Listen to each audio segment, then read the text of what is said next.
Co-founder and former CEO of WeWork, Adam Neumann, reportedly making a $500 million bid to buy the company, according to the Wall Street Journal. WeWork previously reached a valuation of $47 billion at its peak before filing for Chapter 11 bankruptcy back in November here.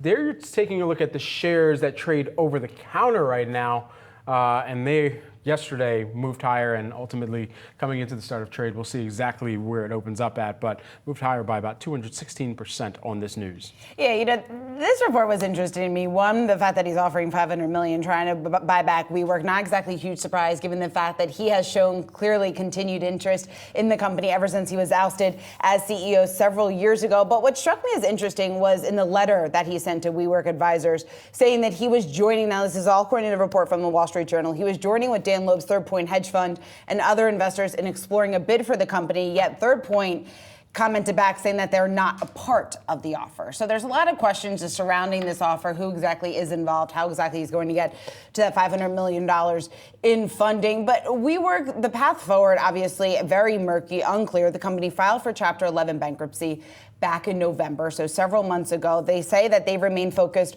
on restructuring their business, trying to emerge from bankruptcy in the second quarter of this year. They're saying that they are still confident that they could emerge as a stronger, financially profitable company at some point. Adam Neumann, though, going back and being at the helm of WeWork, I don't know if that's exactly progress or what people would essentially want to see at this point. I don't know that I don't know that after documentaries that have emerged about how he was managing the company, how many kind of coverage, and ultimately how we've looked at this entire story unfold, just seems like another instance of a massive fail up.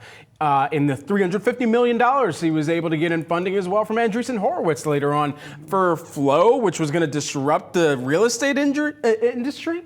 Wasn't WeWork supposed to do that? Yeah. I mean, my goodness. And that's the thing. And also, despite all this and the troubles that they've had previous to what played out during the pandemic and during the pandemic, obviously we have seen a certain massive workaround or rework of how people are working in an office right now. The need for WeWork spaces, exactly what that does to the potential here for commercial office real estate exposure in the future. WeWork obviously very much at the center of that. They have been trying to adjust their business. Their executive team has come out time and time again saying that they are trying to restructure their business and position their business better here for the future. So beyond Neumann even potentially coming back, there's lots of questions about what demand is going to be like for WeWork's business on a fundamental level there before anything really gets off the ground.